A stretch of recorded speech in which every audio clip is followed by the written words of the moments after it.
할렐루야.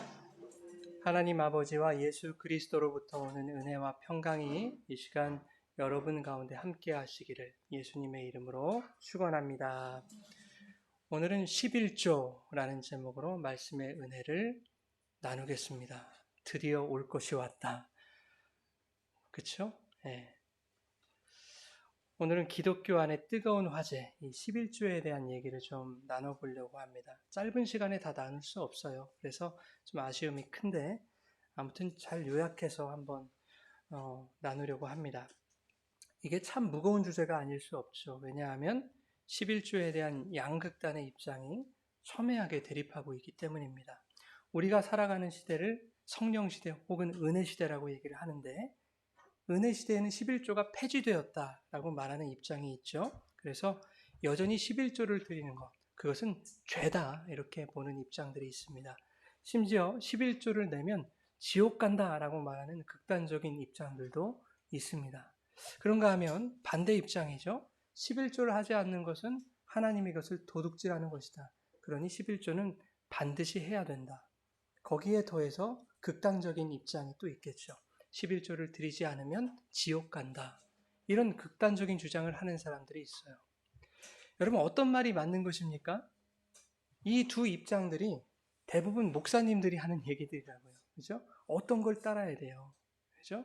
참 힘들다고요, 이게. 여러분 근데 우리가 적어도 그 목사님들보다 확실히 아는 게 있어요. 뭡니까? 천국에 들어가고 지옥에 떨어지는 것은 11조를 하고 안 하고에 달려있는 것은 아니다. 우리 성도를 다 알지 않습니까?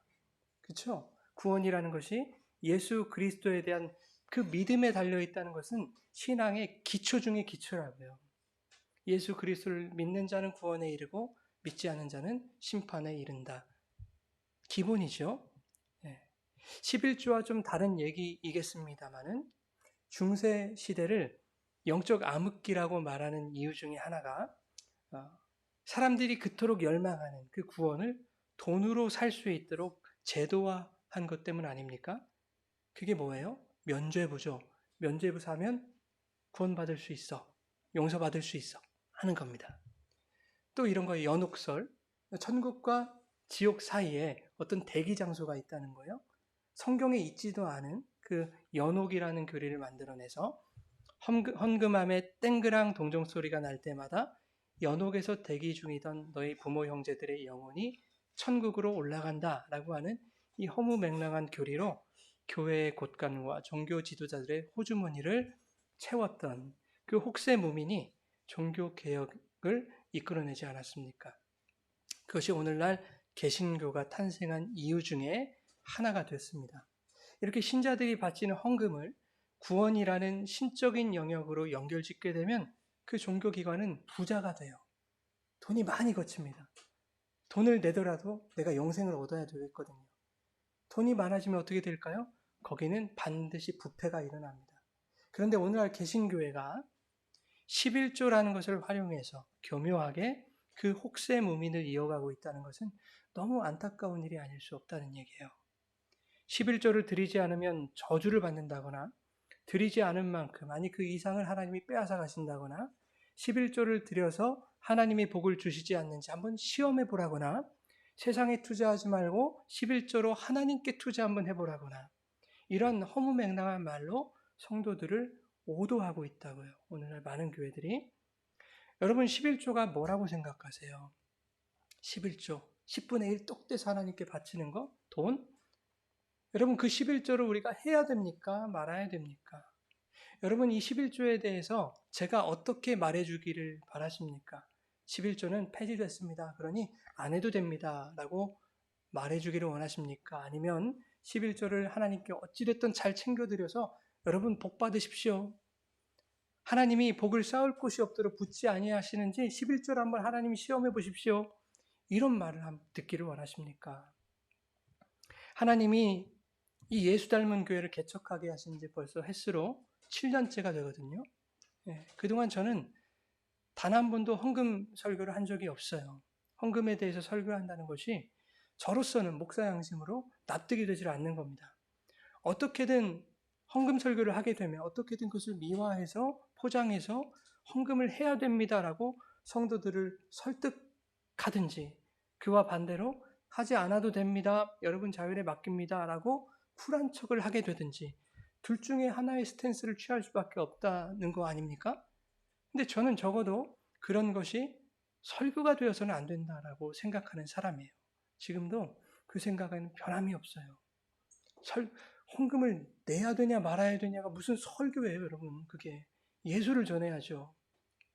그런데 오늘 제가 11조라는 주제를 다루게 된 이유는 지난주에 나눴던 이 구제에 대한 말씀에서 이 11조라는 것이 언급되었기 때문입니다.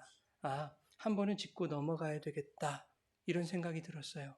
11조가 돈이 아니라 복음에 대한 이야기라는 것을 여러분에게 꼭 한번 확인시켜 드리고 넘어가야 되겠다 하는 생각을 하게 됐습니다. 지난주에 누가복음 11장에 한 바리새인이 예수님께 식사를 청하는 장면이 나오잖아요. 식사 전에 유대인들은 손을 씻거든요. 반드시 씻어야 돼요. 그게 율법이에요. 장로들의 유전이라고 하는 율법. 그런데 예수님이 손을 씻지 않는 겁니다. 그러자 이 바리새인이 그것을 보고 이상히 여기죠. 여기서 이상히 여겼다는 것은 화들짝 놀랬다는 표현입니다. 그때 예수님께서 이렇게 말씀하셨어요. 너희 바리새인은 잔과 대접의 겉은 깨끗이 하나 반질반질하게 겉만 닦는다 그 말이에요. 그런데 그 속에는 탐욕과 악독이 가득 차 있도다. 어리석은 자들아 겉을 만드시니가 속도 만들지 아니하셨겠느냐. 그러니 너희들 그 속에 있는 것으로 구제를 해야지. 왜 겉에 있는 것으로 구제를 하려고 해. 그리고 이어지는 말씀이 오늘 본문인 마태복음 23장 23절과 동일한 말씀을 누가복음에 말씀하시는 거예요. 자, 그 말씀 같이 한번 읽겠습니다. 시작.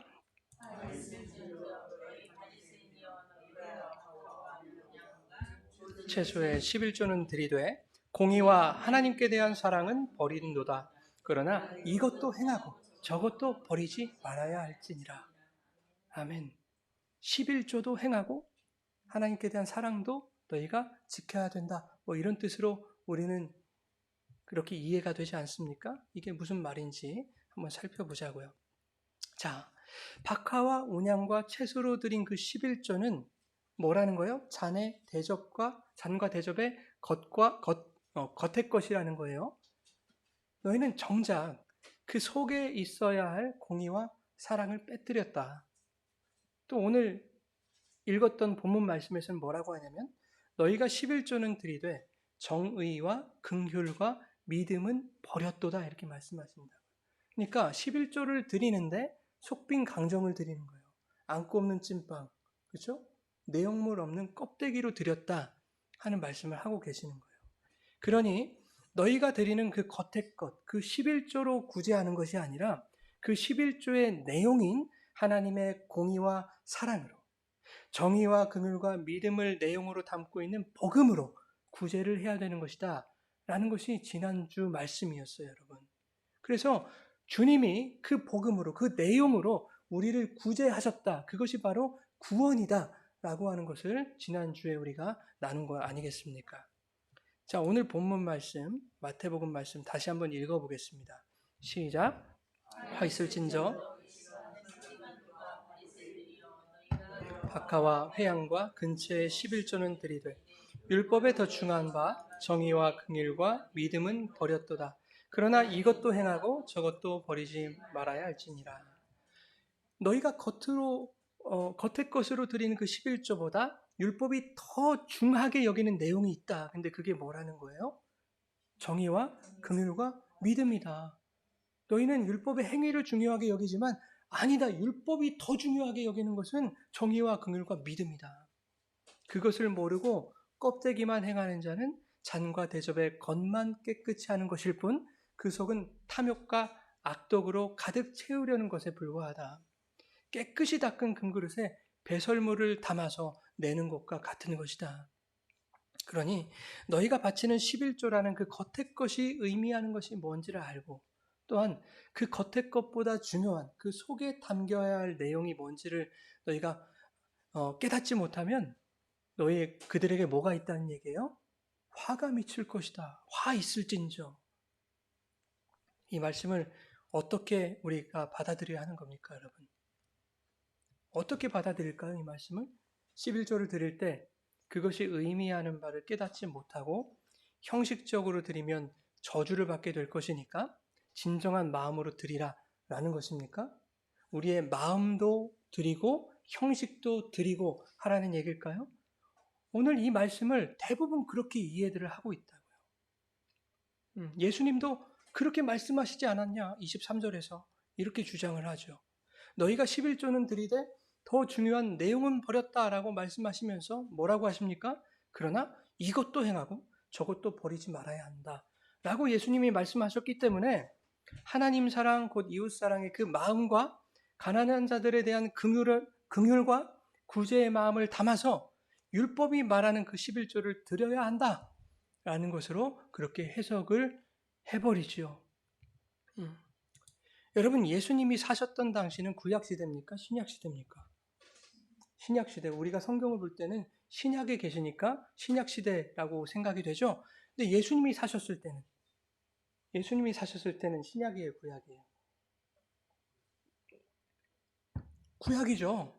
예. 예수님이 십자가에 돌아가셔야 신약이죠. 그죠? 예. 십자가 이전은 구약이에요. 구약이었기 때문에 예수님이 너희들 율법도 지켜야 된다고 말씀하셨던 거예요. 예수님이 사셨던 그 시대가 구약이니까. 그래서 이것도 행하고 저것도 버리지 말아야 된다라고 말씀하셨던 거예요.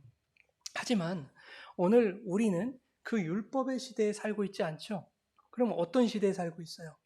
성령 시대, 은혜의 시대에 우리는 살고 있다고요. 왜? 예수님이 십자가에서 모든 율법을 완성하셨기 때문에. 11조라는 율법도 예수님이 십자가에서 다 완성하신 거예요. 그러니 구약에서 말하는 그 11조를 오늘날 교회가 소득의 10분의 1을 내라는 것으로 강요할 수 없다는 얘기예요. 이렇게 말하면 제 손해 아닙니까, 여러분? 이렇게 작은 교회에서 11조도 여러분들에게 내지 않아도 된다 하면은 손해 아니에요? 근데 그게 맞는 말씀이니까 여러분들에게 드리는 거예요. 11조 생활을 해야만 직분이 주어지고 심지어 11조를 하지 않으면 등록교인으로 받아주지 않는 교회도 있다고 하지 않습니까? 서울의 모 교회? 교회를 다니는데 월 회비를 내야만 받아주겠다는 거 아니에요? 무슨 뭐 믿음의 크기를 11조를 하고 안 하고로 따질 수 있냔 말이에요. 믿음은 하나님이 보시는 것이지 인간이 어떻게 믿음의 분량을 그 돈으로 가늠할 수 있느냐고요, 여러분. 돈이 그 사람의 마음을 대변합니까? 그러지 않아요, 여러분. 11조를 해야 복을 받고 하지 않으면 복을 받지 못해요? 그러면 저 같은 사람은 벌써 부자가 됐어야죠. 그렇죠? 10분의 1 떼서 드리니까. 저보다 헌금 많이 내시는 분들이 계실 거예요. 그러면 부자가 아니라 떼부자가 되셨어야죠, 지금. 재벌이 되셨어야 된다고요. 복을 받는다면서요. 여러분, 11조를 하지 않으면 그만큼 하나님이 가져가십니까? 어떤 분이 그래요. 5만 원을 딱 적게 했대요. 11조를. 그랬더니 교통범칙금 5만 원이 날라갔다는 겁니다. 아니, 자기가 교통 위반해놓고 누구 탓을 하고 있는 거예요? 왜 하나님 탓을 하고 있냐는 거예요. 여러분, 십자가 사건 이후에 성경에서 11조를 내라고 말씀하신 바가 없습니다. 율법의 명령에 따라 헌금하지 않았어요. 신약에서는. 오히려 사도행전 그 초대교회를 한번 보세요. 11조가 뭡니까? 그들은 전토를 팔아서 교회에서 바쳤다니까요. 땅 팔고 집 팔고 재산 팔아가지고 교회에다 바쳤어요. 그러니까 여러분들 그렇게 하십시오 라고 하면 여러분들이 열받겠죠. 그렇게 말하려는 것이 참 설마 아니겠죠, 여러분. 은혜의 시대에는 율법의 정신에 따라 자발적으로 헌금했다는 거예요. 율법의 정신이 사라졌다는 게 아니에요. 율법의 정신을 가지고 자발적으로 헌금을 했다. 자, 그러면 우리가 그 11조의 의미가 뭔지, 또한 11조에 담겨 있는 율법의 정신이 뭔지를 우리가 한번 살펴봐야 될 것 같습니다. 오늘 시간이 좀 늦더라도 여러분 중요하니까 잘 한번 들어주세요. 여러분, 11조라는 말은요, 10개 중에 하나를 말하는 게 아니에요. 100만 원에서 11조 하면 10만 원, 10분의 1을 말하는 게 아니에요. 그 10을, 그 열을 대표하는 그 하나를 말하는 거예요. 그 하나가 열을 대표하는 것, 그것이 11조입니다. 하나님이 이스라엘 백성에게 한 분이신 그 하나님을 열로, 10으로 드러내 주신 게 있어요. 그게 뭐예요? 하나님의 마음과 하나님의 뜻을, 그 하나님 그 자신을 10개로 드러내 주신 게 뭐예요? 10계명이에요. 10계명. 그렇죠? 네. 그 10계명을 뭐 하라고? 너희들 지키라고 주셨단 말이에요.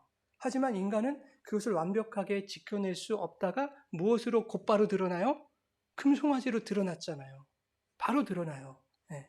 그러면 하나님이 이스라엘 백성을 버리셔야 되는 거 아닙니까? 왜냐하면 출애굽 19장에 뭐라고 하시냐면 너희가 내 말을 잘 듣고 내 말을 잘 행해야 내 백성이라고 했는데 금송아지로 그게 들통이 나버렸어요. 너희가 안 된다는 게. 그러면 너희는 내 말을 잘 듣고 행하지 못했으니 내 백성 아니야 라고 하셔야 되는데 오히려 그들에게 뭐가 주어졌어요? 의와 긍휼과 사랑을 베푸셨다는 거 아닙니까? 어떻게? 그들에게 제사의 제도를 마련해 주셨다는 거예요. 그 제사의 희생제물의 피를 통해서 그 죄인들을 용서받게 하셨단 말이에요. 그렇죠? 즉 십계명을 주신 것은 그것을 행하여 너희가 내 백성임을 너희 스스로 증명하라는 것이 아니에요. 율법을 온전히 지키지 못하는 자들에게 내가 나의 사랑과 긍휼을 너희에게 베풀어서 내가 너희를 내 백성으로 삼았다는 것을 내가 증명하겠다. 그게 바로 십계명을 하나님이 우리에게 주신 목적이란 말이죠. 십계명은 잔과 대접의 겉의 것이라면 그 십계명이라는 대접에 담겨 있는 내용물은 뭐겠어요? 하나님의 의와 긍휼과 공의와 사랑이었다 하는 겁니다. 그런데 하나님이 자기 백성을 용서하시기 위해서 받으시겠다고 하는 그 희생제물이 궁극적으로 누구를 의미하는 거였어요? 시작. 시작. 시작. 예수 그리스도. 예수 그리스도가 영단번의 희생제물이 되셨잖아요. 너희들 매번 그렇게 소잡고 뭐 양잡고 할 필요 없어. 영단번의 희생제물. 그 예수를 내가 받겠다. 이거 아닙니까? 율법이 죄인으로 정죄한 우리 대신 죽으시고 우리에게 새 생명을 허락하신 그 예수 그리스도를 영원한 유일한 희생제물로 받으시겠다. 그래서 하나님은 창세기에서부터 그 희생제물을 준비하셨다고요. 아브라함에게 명령하셨어요. 야, 네 아들 독자 이삭을 번제로 바쳐라 그러셨다고요. 그 내 생명 같은 아들을. 그런데 그렇게 명령하셨음에도 불구하고 이미 뭘 준비하셨어요? 네, 순양을 준비하셨잖아요. 다른 번제물을 준비하셨다고요, 하나님은. 인간이, 아브라함이 아무리 믿음이 좋아도 아브라함의 그 결단과 그의 행위로 드리는 인간이 드리는 제물, 인간 제물 받지 않으시겠다는 얘기예요. 그것으로는 하나님의 백성임을 너희가 증명할 수 없다라는 거예요. 여러분, 이스라엘이 애굽에서 나올 때 재앙이 몇 가지였다? 10가지였어요. 그런데 그 10가지 재앙을 대표하는 하나가 마지막 재앙이었다고요. 마지막 재앙. 무슨 재앙이었어요? 장자의 죽음, 초태생의 죽음. 그 재앙이었어요. 그 재앙이 있은 후에야 비로소 어떤 일이 일어나요? 이스라엘이 출애굽하여 바로왕의 억압으로부터 자유를 입습니다. 해방이 되게 되는 거예요. 그런데 그 마지막 재앙에서 하나님이 은혜를 주시죠. 어떤 은혜? 그 장자, 죽어야 할 장자들이 살 수 있는 은혜를 허락하신단 말이에요. 어떻게? 문설주와 문인방에 어린 양의 피를 발랐더니 재앙이 지나가더라. 그게 유월절 아닙니까? 네, 유월절 어린 양이신 예수 그리스도의 보혈로 말미암아 모든 죽어야 할 자들이, 모든 죽어야 할 장자들이 살게 되는 그 은혜의 대표성을 설명하는 것이 이 10번째 재앙이었다고요. 그래서 하나님이 장자들은 다 내 것이다 이렇게 말씀하셨다고요.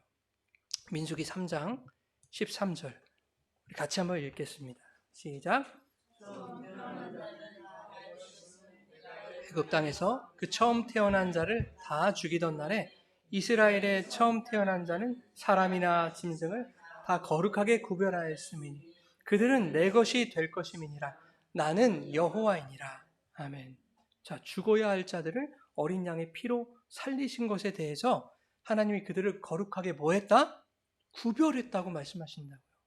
어린 양의 피로 거룩하게 구별한 장자들은 누구의 것이다? 하나님의 것이다. 그런데 방금 읽은 이 말씀 바로 윗구절에 보면 이렇게 말씀해요. 12절에 우리 같이 한번 읽겠습니다.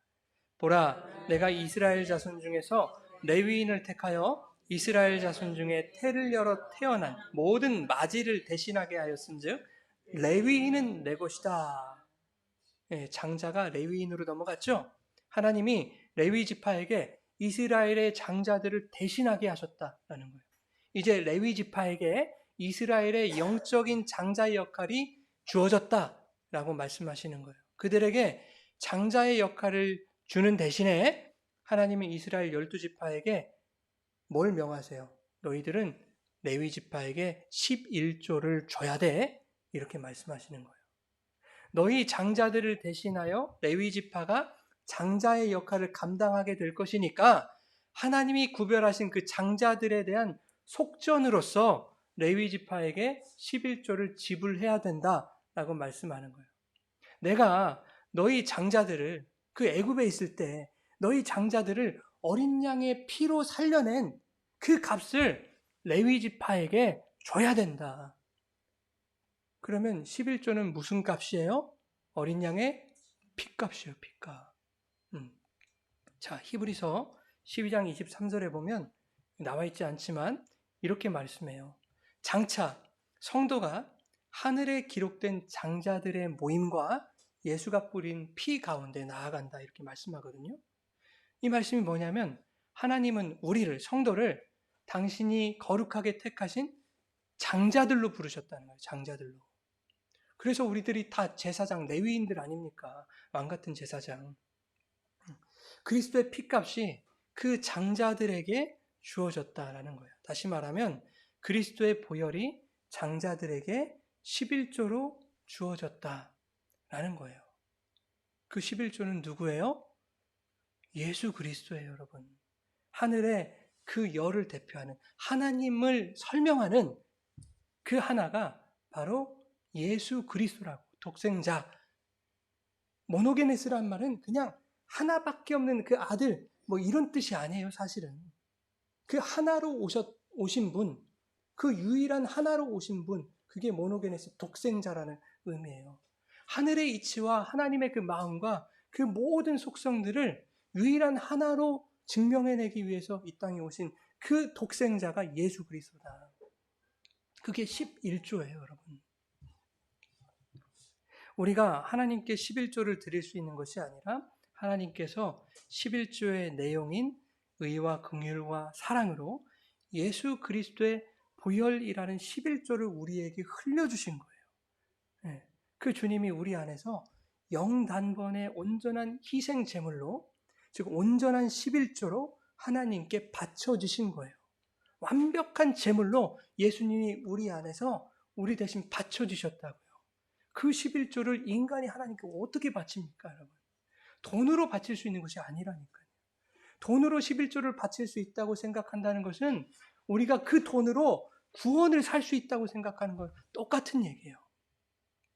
그런데 오늘 보면 말라기 3장에 여러분에게 너무 익숙한 말씀이 나오잖아요. 이 말씀 때문에 11조에 대해서 여러분 오해를 하고 있는 겁니다.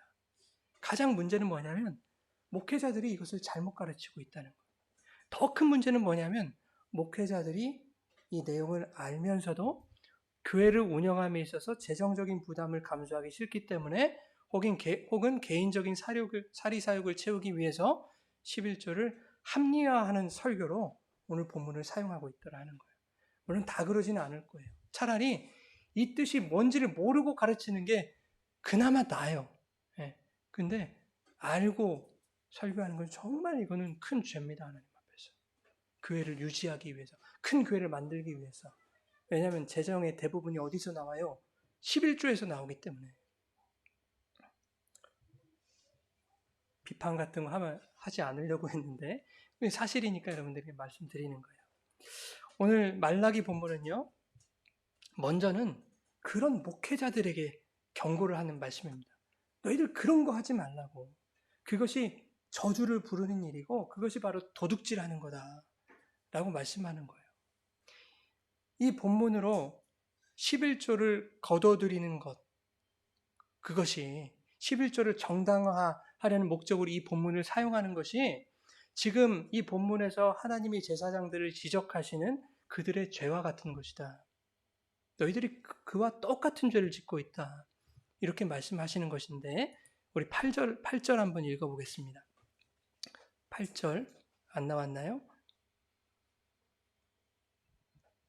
예, 8절 한번 읽어보겠습니다. 시작. 사람이 어찌 그러나 너희는 나의 것을 도둑질하고도 말하기를 우리가 어떻게 주의 것을 도둑질하였나이까 하는도다. 이는 곧 11조와 봉헌물이라.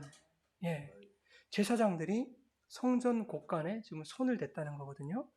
11조와 봉헌물을 어떻게 했다? 삥땅했다. 제사장들이 사람들이 11조를 바치잖아요. 하나님이 바치라고 했으니까. 그러면 그거 누구 먹고 살라고 줘야 돼요? 먼저는 레위인들 먹고 살라고 줘야 되죠. 예. 장자들 레위 지파는 기업도 못 받았잖아요. 땅이 없으니까 무슨 농사를 짓겠어요. 먹고 살 게 없으니 그거 그들 먹여 살리기 위해서 11조 주라고 하신 거예요. 그리고 11조가 어디에 쓰였습니까? 성전을 유지 보수하는 데 쓰였어요. 그리고 어려운 사람들 구제하는 데 쓰였단 말입니다. 그런데 제사장들이 11조의 본래 목적대로 사용하지 않고 그것을 개인적으로 착복했다 하는 겁니다. 그래서 10절에 뭐라고 합니까? 우리 10절 읽겠습니다. 시작. 만군의 여호와가 이르노라 너희 온전한 11조를 창고에 들여 나의 집에 양식이 있게 하고 그것으로 나를 시험하여 내가 하늘 문을 열고 너희에게 복을 쌓을 곳이 없도록 붙지 아니하나 보라. 여러분 이 말씀이 어떻게 읽히세요? 너희가 만일 온전한 11조를 드리면 복을 흔들어서 채워주시겠다는 성도들에게 하시는 말씀으로 들리십니까? 그런 말씀이 아니에요. 이 말씀은 제사장들에게 하시는 말씀입니다. 너희가 훔쳐간 그 11조 그 봉헌물 하나도 빠짐없이 그대로 성전 곳간에 채워넣으라는 거예요. 너희들이 다 도둑질을 하지 않았냐? 온전한 11조라는 말에서 이 온전하다는 말은 일부를 말하는 게 아니에요. 온전한 게 뭐예요, 여러분 도대체? 하나님께 온전하게 드린다는 게 뭐예요? 우리 마음이 어떻게 하면 온전해질 수 있습니까?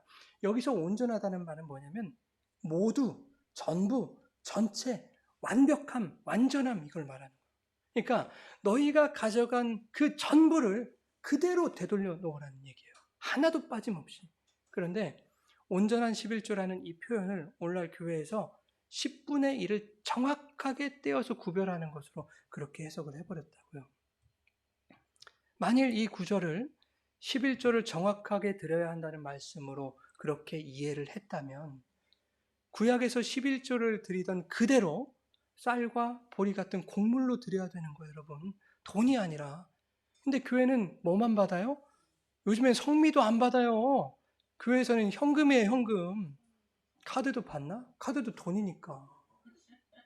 카드도 받아요, 큰 교회에서는. ATM기 있고 막 하잖아요. 카드 결제기도 있고 한다는데.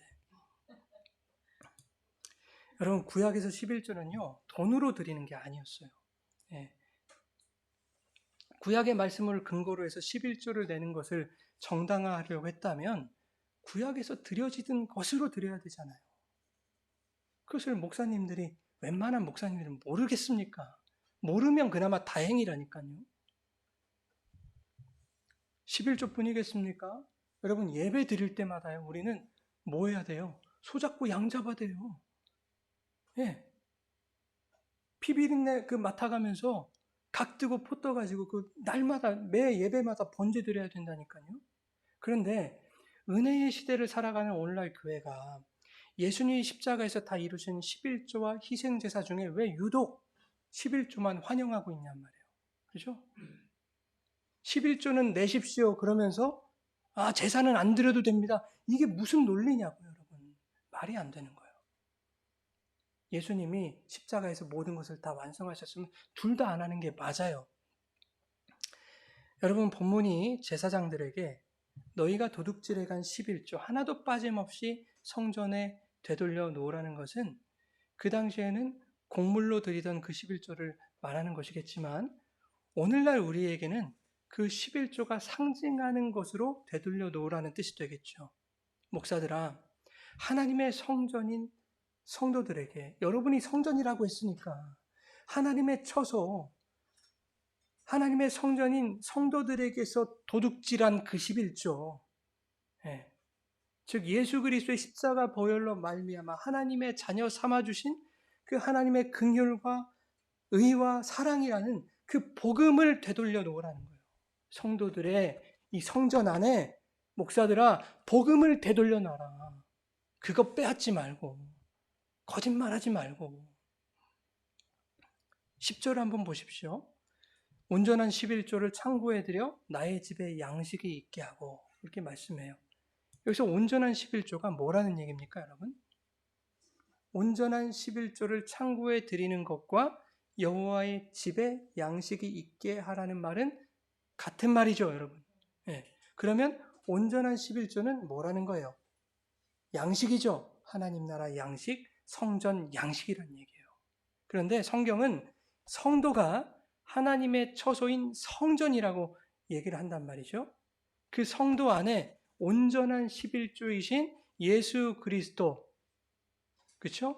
그 예수 그리스도라는 온전한 양식으로 하나도 빠짐없이 모자람 없는 그 완전한 양식으로 그 예수 그리스도가 계시면 그것이 바로 뭐다? 쌓을 곳이 없도록 충만하게 부어진 복이다 하는 거예요. 다른 것으로 채울 생각하지 말고 너희들이 도둑질해간 그 복음, 예수 그리스도를 여기다 채우면 그것이 아무것도 모자람 없는, 빠짐없는 완벽한 11조다. 그게 복이다. 11조로 나를 시험해봐라 이렇게 말씀하시잖아요. 그런데 이 말씀은 하나님을 테스트해보라는 말이 아니에요. 어떻게 인간이 감히 하나님을 테스트를 할 수 있습니까? 하나님이 뭐 테스트를 한다고 넘어가시겠어요? 율법교사가 예수님을 시험하려고 물어봤잖아요. 영생 어떻게 얻어요? 예수님이 그거 모르시겠습니까? 율법교사의 마음을 훤히 들여다보시고 율법교사를 박살내는 이야기가 선한 사마리아인의 비유잖아요. 근데 하나님 뭐라고 하시냐면 너의 하나님 여호와를 시험하지 말라 이렇게 말하시는 분이 하나님이세요. 그런데 어떻게 우리가 하나님을 시험해요? 여기 10절에서 이 시험이라는 말은 입증하다라는 뜻이에요. 증명하다. 너희가 뭔가를 행하고 뭔가를 바쳐서 하나님께 돈봉투를 들여서 그것으로 하나님이 너희에게 복을 주시는지 아닌지 그것을 테스트해봐라. 이 말이 아니라 너희가 내 백성으로 거룩하게 택함 받은 것은 너희 안에 있는 온전한 11조, 온전한 양식인 그 예수 그리스도의 보혈과 십자가 복음으로 내가 증명하는 것이다. 이 말씀을 하고 있는 거예요. 우리가 뭘 어떻게 증명할 건데요? 여러분 이제 제가 11조에 대한 이야기를 요약하고 압축해서 제 나름대로 여러분들에게 여기까지 말씀을 드린 거예요.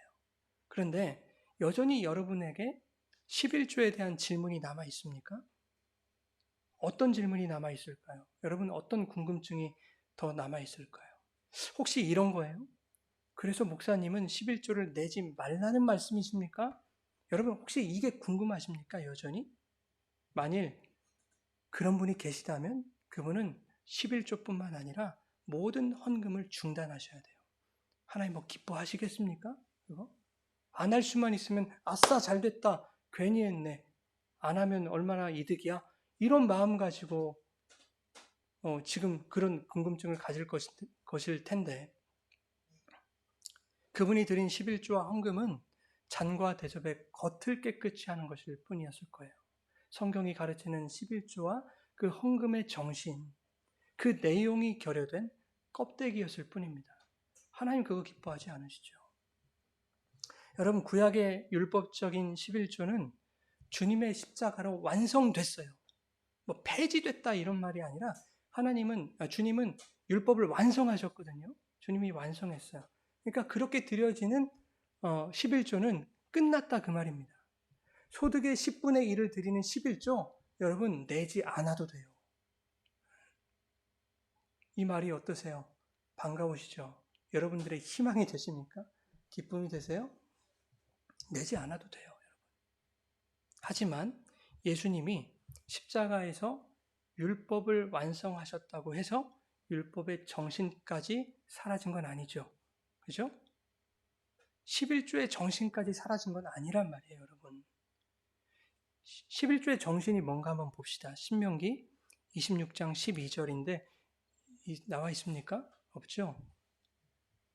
제가 읽어드리겠습니다. 셋째 해, 그 11조를 드리는 해에 네 모든 소산의 11조 내기를 마친 후에 그것을 레위인과 객과 고아와 과부에게 주어 내 성읍 안에서 먹고 배부르게 하라. 11조는 제사장과 레위인과 객과 고아와 과부의 줄인 배를 채우는 데 쓰였어요. 즉 가장 취약한 계층을 위해서 나누게 하셨던 것이 바로 11조입니다. 여러분 우리가요 율법을 온전히 행할 수 없는 존재들임에도 불구하고 예수님이 보여주신 하나님의 사랑과 이웃사랑이라는 그 율법 정신을 지향하여 그리스도의 발자취를 따라가야 하듯이 우리의 온전한 11조로 받쳐주신 예수 그리스도의 긍휼과 사랑의 정신이 우리 교회를 통해 성도의 신앙생활을 통해 가난하고 연약하고 소외된 우리 이웃들에게 흘러가야 되는 것은 당연한 것 아니겠습니까? 11조나 헌금은 강요할 수 있는 게 아니에요. 액수가 많고 적음으로 믿음을 판단할 수 있는 거 아닙니다. 그것이 뭐 돈이 되었든 우리의 마음이 되었든 우리의 어떤 봉사가 되었든지 그 속에 11조의 정신이 담겨 있다면 하나님 그거 기쁘게 받으십니다.